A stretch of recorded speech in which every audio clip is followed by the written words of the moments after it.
30 की बजाय कोई 30 ले रहा है, कोई 25 ले रहा है, तो उसकी ज़िंदगी का 1 साल बर्बाद करने का ये एजुकेशन सिस्टम को भी हक नहीं है, किसी हुकूमत को भी हक नहीं है। बिल्कुल। तो मैं इसके हिमायत करने वालों में से हूँ। पहली बात मैं आपको क्लियर करता चलूँ कि 8वीं तक बच्चों को फेल नहीं करना चाहिए। मैं इस बात की पुरज़ोर हिमायत करता हूँ। ये लिखना ये जो पढ़ना बच्चे हिंदी मराठी इंग्लिश जो उर्दू। बच्चे नहीं पढ़ रहे हैं, तो उनको 5वीं या 8वीं फेल कराना ये हल नहीं है।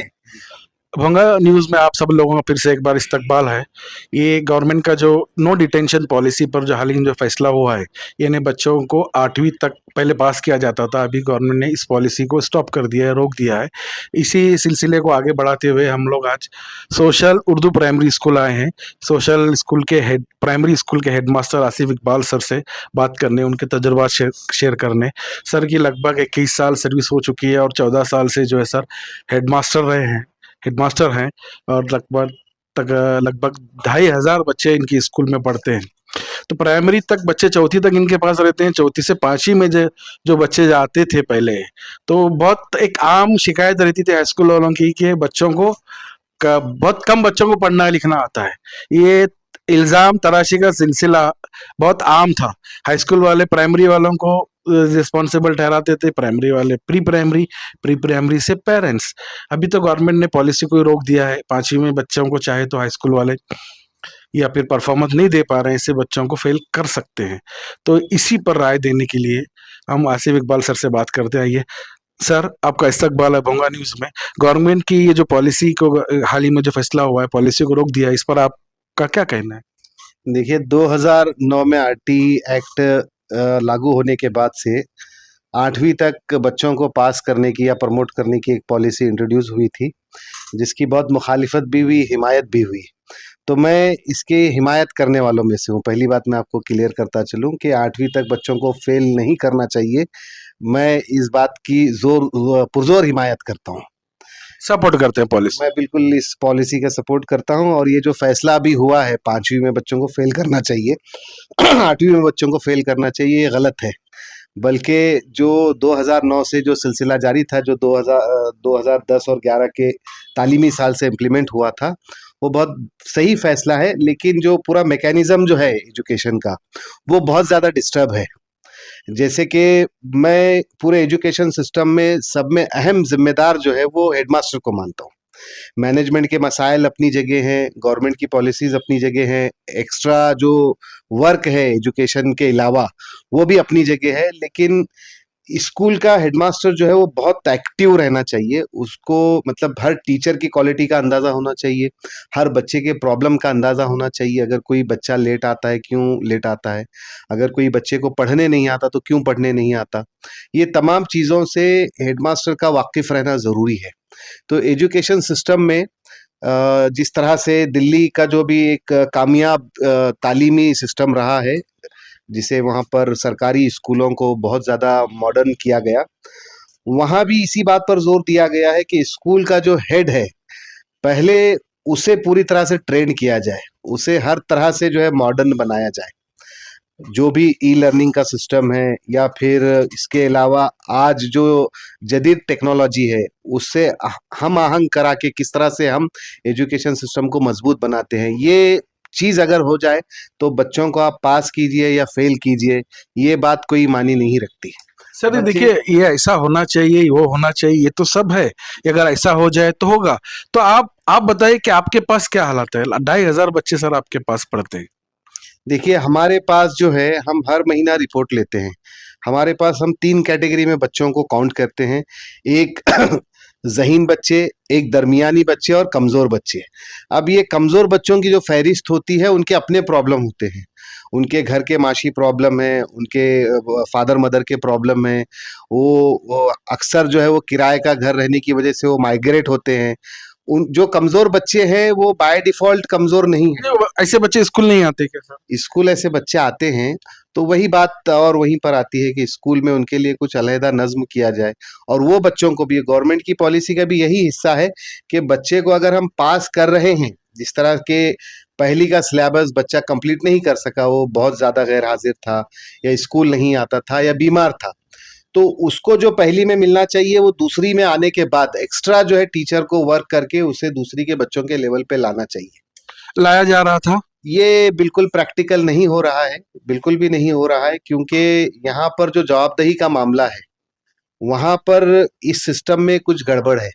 इसकी वजह से नहीं हो रहा था। फिर आप 5वीं में बच्चों को फेल करेंगे, फिर 8वीं में फेल करेंगे। आप देखिए, एक छोटी सी मिसाल लीजिए, आप एक 5 दोस्त हैं, 5 दोस्तों में 3 दोस्त बहुत होशियार है, बहुत अच्छा पढ़ते हैं, 2 बहुत एक्टिव हैं, लेकिन वो अल्फ़ाबेट से वाकिफ़ नहीं है, उनको मोड़ाक्षरें नहीं आते, या उनको हुरूफ़-ए-तहज़ी नहीं आती, या टेबल्स नहीं आते। तो वो बच्चे लेकिन उन तीनों से एक्टिव हैं। अगर ये सिस्टम की एनर्जेटिक। वजह से, अगर उसमें से ये 2 को फेल किया जाता है और 3 को पास किया जाता है, तो इनकी ज़िंदगी का तो 1 साल बर्बाद होगा। इसके अलावा जो है, वो बच्चे डिप्रेशन में जाएँगे। जबकि वो 5वीं में फेल होने के बाद 6ठी, 7वीं, 8वीं में, जो कि गवर्नमेंट खुद चाहती है कि उनका जो प्रीवियस नॉलेज है वो अपडेट किया जाए, कंप्लीट किया जाए, फिर उसके बाद उन्हें आगे प्रमोट किया जाए। ये अच्छा, गवर्नमेंट ऑलरेडी चाहती थी, चाहती क्या थी, ऐसा ऐसा होता था? है, ऐसा होता नहीं है, ये और बात है।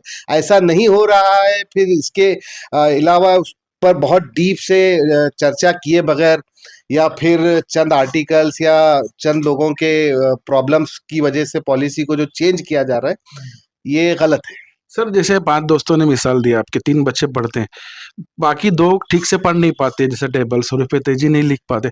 तो बेसिक स्किल आना ज़रूरी है कि नहीं जीने के लिए हमारे वही समाज वही में? सर, ये देखिए, लिखना, जो पढ़ना, बच्चे हिंदी, मराठी, इंग्लिश, जो उर्दू। बच्चे नहीं पढ़ रहे हैं, तो उनको 5वीं या 8वीं फेल कराना ये हल नहीं है। बल्कि आप उनको मेन स्ट्रीम से थोड़ा-सा अलग लेकर आइए, उनके लिए अलग से टीचर अपॉइंट कीजिए, एक्स्ट्रा उनको टाइम दीजिए, उनको पास कीजिए, उनकी ज़िंदगी के 1 साल को आप पीछे बैक मत लेके जाइए। वो जो कुछ भी नहीं पढ़ रहे हैं, देखिए, पढ़ने के लिए, पास होने के लिए कितने नंबरात दरकार हैं? आप 35 नंबरात अगर आप लेते हैं, तो आप पास हो जाते हैं। अगर आप में 35 की बजाय कोई 30 ले रहा है, कोई 25 ले रहा है, तो उसकी ज़िंदगी का 1 साल बर्बाद करने का ये एजुकेशन सिस्टम को भी हक नहीं है, किसी हुकूमत को भी हक नहीं है। बिल्कुल सही है सर, 5वीं में अगर बच्चा को फेल नहीं करना चाहिए आप कह रहे हैं, लेकिन चौथी जब बच्चा पास होके आपके पास जा रहा है, तभी अगर बच्चा अच्छे से तैयार हुआ, यानी लिखना पढ़ना अच्छे से कर रहा है, यानी बेसिक बेसिक चीजें जो है, तो 5वीं में शायद वो फेल होगा ही नहीं। बिल्कुल, बिल्कुल सही बात है ना। मतलब आप पे बड़ा बर्डन आ गया है अभी नहीं, प्राइमरी बर्डन स्कूल की से। तो बात नहीं, देखिए, जिन लोगों को काम करने का शौक है या जो काम करना चाहते हैं, उनको कोई चीज़ बर्डन नहीं लगती है। ये बहुत अच्छी बात है। हाँ, अभी जैसा मैं हेडमास्टर हूँ, मेरे पास 2500 बच्चे हैं, तो मुझे और एक अच्छा मौका मिला है कि टीचर से काम लेने के लिए। ये देखिए, आपको पूरे हर बच्चे को पढ़ना लिखना सिखा कर ही आपको भेजना है। नहीं ये तो फिर 5वीं में ऑटोमेटिक जो है वहाँ के टीचर्स और वहाँ के पेरेंट्स ये बात कहीं ना कहीं इल्जाम तराशी का सिलसिला फिर से शुरू होगा कि चौथी में हाई स्कूल टीचर साफ साफ कहेंगे कि बच्चे 5वीं में हमारे पास है, 4 साल क्या करें, यही करेंगे, ये होगा। ये प्राइमरी स्कूलों की जिम्मेदारी बढ़ गई है। बिल्कुल, देखिए, जो लोग काम करना चाहते हैं, उनके लिए कोई मसला, कोई इश्यू, वो इश्यू नहीं होता, वो उसमें से रास्ता निकालते हैं, और ये अच्छी बात है। ये और बात है कि मैं फेल करने की मुखालिफत कर रहा हूँ, लेकिन मुझे जो है, ये कानून की वजह से टीचर्स को और प्रेशराइज़ करने का मौका मिलेगा, और उनसे ज़्यादा काम लेने का मौका मिलेगा, कि आप पूरी तरह से, अगर आपकी क्लास में 50 बच्चे हैं, तो 50 बच्चों को ये पूरी तमाम चीज़ें जो है, मैथ, साइंस, इंग्लिश की बुनियादी चीज़ें, उनके जो सिलेबस में, निसाब में मौजूद है, वो चीज़ें आनी ही चाहिए। निसाब का मामला, सिलेबस का तो बहुत बड़ा लंबा चौड़ा हो गया सर। जैसा जब्बार सर से हमने बात की थी, रिटायर्ड हेडमास्टर सोशल के, उन्होंने साफ कहा था कि बच्चे जब 9th में आते थे तो लिख नहीं पाते थे। जैसे पहले 90 की दहाई में बच्चे टीचर बोलने के बाद लिखते थे, डिक्टेशन होता था, बड़ा एक आम बात थी। सब बच्चे लिख, उर्दू हो, इंग्लिश हो, हिंदी, मराठी, कोई भी लैंग्वेज हो। लेकिन अभी पिछले 15 सालों में बिल्कुल बच्चे लिखने के लायक ही नहीं थे। यानी 8 साल अगर प्री प्राइमरी के पकड़े तो 10 साल के बाद भी ये टारगेट पूरा नहीं हो पा रहा था। यानी प्राइमरी के 6 साल बच्चे के मतलब ब्लैंक जा रहे थे क्या पूरे साल? नहीं, देखिए, ये जो मसला है, अभी इन दिनों अगर हम सोशल मीडिया और कोविड का पीरियड वगैरह देखें, तो बहुत कुछ चेंजेस आ गए हैं। पहले 10-15 साल के बाद तब्दीली आती थी, अभी हर 10 मिनट के बाद तब्दीली आती है। आप कोई हैंडसेट लेकर दुकान से बाहर निकलते हैं, आप बाहर आकर उसी हैंडसेट पर अगर सर्च करेंगे, तो कोई नया मॉडल जो है आपको मिलेगा। ये ज़माना बहुत सडनली चेंज हो रहा है। लोग जो है किताबों से दूर भाग रहे हैं, बच्चों को स्कूल में दिल नहीं लगता, वो रील्स देखना पसंद करते हैं, वो वीडियोज़ देखना पसंद करते हैं, और स्कूल्स उतने मॉडर्न नहीं हैं। तो ये तमाम चीज़ें इसमें ये फैक्टर है, इसका असर है। बच्चों को जो है, वो बच्चे स्कूल आकर भी उनको पढ़ने लिखने नहीं आ रहा है। ये फैक्ट है, इस बात से इनकार नहीं है। और इसमें कुछ जेनेटिक प्रॉब्लम भी होता है। जो बच्चा पढ़ नहीं सकता उसको आप किसी भी एक्सपर्ट से पढ़ाइए, उसका वो प्रॉब्लम रहेगा ही। उसके लिए आपको कुछ एक्स्ट्रा मतलब करना पड़ेगा ताकि वो मेन स्ट्रीम में आ जाए अच्छा, एजुकेशन। एक्स्ट्रा करने के लिए वो सब फैसिलिटीज अवेलेबल नहीं? फैसिलिटीज ये डिपेंड करता है उस इंस्टीट्यूट पर, वहाँ की मैनेजमेंट पर, वहाँ के टीचर्स पर, वहाँ के हेडमास्टर पर, कि वो कितना सीरियस अपने जॉब को ले रहे हैं। वो अगर सिर्फ टाइम 11 से 5 का अगर उनका शेड्यूल है, तो कोई कानून आने दो या कोई सिस्टम बदलने दो, कोई जीआर आने दो, वो कोई फर्क नहीं पड़ेगा। उनको खुद जो है अपने इंस्टीट्यूट में तब्दीली लाने के लिए कोशिश करनी चाहिए। अपने टीचर्स को ट्रेंड करना चाहिए, उनसे काम लेना चाहिए, उनको मोटिवेट करना चाहिए। सर, पेरेंट्स का क्या रोल होना चाहिए प्राइमरी के बच्चों के हद तक, जिनके बच्चे प्राइमरी में पढ़ते हैं? पेरेंट्स जो है वो बच्चों को वक्त देना चाहिए सर। आजकल बच्चों से बचपन छीन गया है। बच्चे जो है वो सीधा जिंदगी के जो स्टेप्स हुआ करते थे, बचपन, लड़कपन, जवानी, बुढ़ापा, ये जिंदगी के 4 स्टेप हैं। बच्चे बचपन, लड़कपन, जवानी, बुढ़ापा। अभी इसमें से लड़कपन निकल गया है। आप हिंदुस्तान के क्या दुनिया के किसी भी कोने के बच्चे को आप भोला भाला एकदम अनाड़ी टाइप में नहीं देखेंगे। एडवांस ये जानता है उधर। सब बच्चे जो है वो पूरी तरह से मतलब उनसे लड़कपन निकल गया है, वो बचपन से सीधा जवानी में कदम रख रहे हैं। तो पेरेंट्स जो है अपने बच्चों को वक्त देना जरूरी है। वक्त देना यानी क्या करना सर? वक्त देना मतलब उनके साथ बैठ के खाना खाना चाहिए, उनको जो है अपना दोस्त बनाकर रखना चाहिए, उनको घूमने फिरने ले जाना चाहिए, उनसे डायलॉग करना चाहिए, उनसे मशवरा करना चाहिए। पढ़ाई के हद तक सर, लिखना पढ़ने की बात? लिखने पढ़ने के अलावा भी ये तो ज़रूरी है कि भाई स्कूल में क्या पढ़ाया गया, ट्यूशन में क्या पढ़ाया गया, कौन टीचर है, उनका नाम क्या है, ये तमाम चीज़ें तो ज़रूरी है ही। इसके अलावा भी जो है बच्चों को बातें करना चाहिए। आप, मैं यकीन से कहूँगा जो भी मेरी बात सुन रहे हैं आप भी, अगर कहीं 5 बच्चे खेल रहे हैं या 2-3 बच्चे खेल रहे हैं, आप एक बच्चे को बुलाइए उसमें से और बुलाकर पूछिए कि वो जो 5 बच्चे हैं उसमें गंदी बातें कौन करता है बोलकर। ये मेरी गारंटी है, गारंटी किसी भी स्कूल में मैं पूरी गारंटी के साथ कहता हूँ। वो बच्चे को थोड़ा कॉन्फिडेंस में लेके पूछेंगे ना, वो उसमें कोई तो एक बच्चा जो है वो गालियाँ देता है या कुछ गंदी बातें करता है, वो तीनों में से कौन है मुझे बताओ बोले तो डेफिनेट वो बच्चा एक बच्चे का नाम बताएगा। माहौल इस हद तक खराब हो चुका है। और ये आप दूसरी जमात का बच्चा लीजिए या 10वीं जमात का बच्चा लीजिए, बच्चों के डिस्कशन के टॉपिक्स बदल चुके हैं। और ये लड़के और लड़कियां ऐसा नहीं है, लड़कियां भी उसी तरह उसमें इसमें शामिल स्कूल होंगी, का, उसी तरह टीचर्स का क्या रोल होना चाहिए? ये तो खैर पेरेंट्स की जिम्मेदारी हो। स्कूल का ये रोल होना चाहिए कि स्कूल में जो कंटेंट है वो बच्चों को एकदम फैमिलियर होकर पढ़ाएं। बच्चे में एहसास, टीचर आ रहा है और वो इंग्लिश पढ़ा रहा है, साइंस पढ़ा रहा है, मैथ्स पढ़ा रहा है या जो भी लैंग्वेज पढ़ा रहा है, तो उससे हटकर वो उन उसके अंदर अपनाइयत का जज्बा पैदा, वो बच्चे में ये एहसास पैदा हो कि ये जो टीचर मेरे सामने खड़ा हुआ है, ये इसको जो है मेरे माँ बाप से ज्यादा फिक्र है, ये एकदम कामयाब टीचिंग ऐसा में टीचर्स अलामत कर है। पाते हैं सर अभी आपके? ऐसे टीचर जो आज इन दिनों जो है, एक खान सर का नाम बहुत चल रहा है, आप देखें, एक जिसका एजुकेशन सिस्टम से कोई ताल्लुक भी नहीं है, वो भी उनकी 2-3 मिनट की क्लिप अगर सामने आती है तो देखता है। विकास दुनिया का सबसे बड़ा यूट्यूब चैनल, हाँ, तालीमी यूट्यूब एजुकेशनल चैनल। विकास दिव्य कीर्ति सर हैं, ऐसे बहुत सारे टीचर हैं। फिर बहुत सारी ऐसी लेडी टीचर्स के वीडियो भी हैं सोशल मीडिया पर, जो बहुत ज्यादा मतलब खुश मिजाज होकर बच्चों को पढ़ा रही है और पूरे बच्चे उसमें इन्वॉल्व हैं। मतलब ऐसा टीचर आपके स्टाफ, ये इन टीचर शॉर्ट, सब करना में चाहिए? कहा जाए तो टीचर जो है वो बच्चों में एहसास पैदा करेंगे, वो उनके दोस्त हैं और वो उनके उनके माँ बाप से बढ़कर उनकी फिक्र करते हैं। तो सर, आप ये बात कह रहे हैं तो ये आपके स्टाफ में आपको कितनी कामयाबी मिली है? 15-14 ये आपका एक्सपीरियंस रहा है, 14 साल का, आपके कितने स्टाफ जो बच्चों को दोस्त बनाने में कामयाब हुए हैं? है, अच्छी खासी तादाद है और इसमें बढ़ना चाहिए।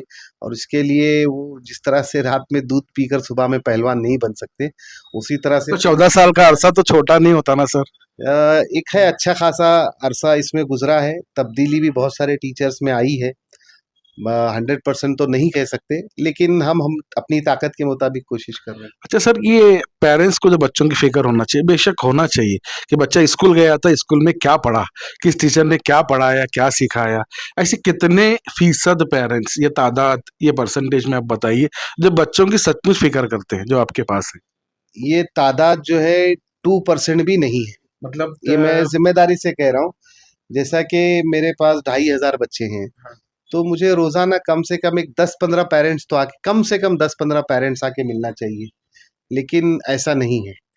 हाँ, बच्चे को अगर कहीं किसी ताल्लुक से टीचर की तरफ से कोई सख्ती होती है, कंप्लेंट या बच्चे जो है एक दूसरे से शरारत में लड़ाई झगड़ा करते हैं, तो उसी वक्त पेरेंट्स जो है वो टेंशन में आते हैं। बच्चों के फ्यूचर को लेकर आने वाले साल में ऐसे उंगलियों पे गिने जाने वाले लोग होते हैं, मुश्किल से 10, 15, 20, 2,500 मतलब पॉइंट में आ गया परसेंटेज। पॉइंट में आ गया, बिल्कुल पॉइंट में आ गया। ये पढ़ाई की तरफ ऐसे कोई पेरेंट होते हैं कि जैसे आप इनका रिकॉर्ड रखते हैं कि जो पूछने के लिए आया कि मेरा बच्चा ठीक से पढ़ नहीं पा रहा है, लिख नहीं पा रहा है, इसके लिए आप क्या कर रहे हैं? तो ऐसा रिकॉर्ड रखने जैसी तो तादाद नहीं है, गिने चुने लोग आते हैं जिनके नाम भी हमको मालूम होते हैं। एक जैसा अभी हमारे पास 40 क्लासेस हैं, तो 40 क्लास में मुश्किल से एक 10-12 ऐसे पेरेंट्स होते हैं जो बच्चे को लेकर फिक्रमंद होते हैं। शुक्रिया सर, बहुत बहुत। ये थे आसिफ इकबाल सर, जिन्होंने गवर्नमेंट के इस फैसले का इस्तकबाल नहीं किया है। वो चाहते हैं कि पहले के जो बच्चों को प्रमोट करने की पॉलिसी थी वो बिल्कुल सही थी, यानी बच्चा का 1 साल का नुकसान नहीं होना चाहिए था, यानी बच्चा जो है एक इन्फीरियरिटी कॉम्प्लेक्स में न जाए। इसके अलावा दूसरे कई टॉपिक्स पर इन्होंने रोशनी डाली, खुल के बात किया, पेरेंट्स का रोल, टीचर्स का रोल, इंफ्रास्ट्रक्चर, इस सब पर बात की। इस पर आप क्या सोचते हैं ज़रूर कमेंट बॉक्स में लिखिए। आपके बच्चे भी स्कूलों में पढ़ते होंगे।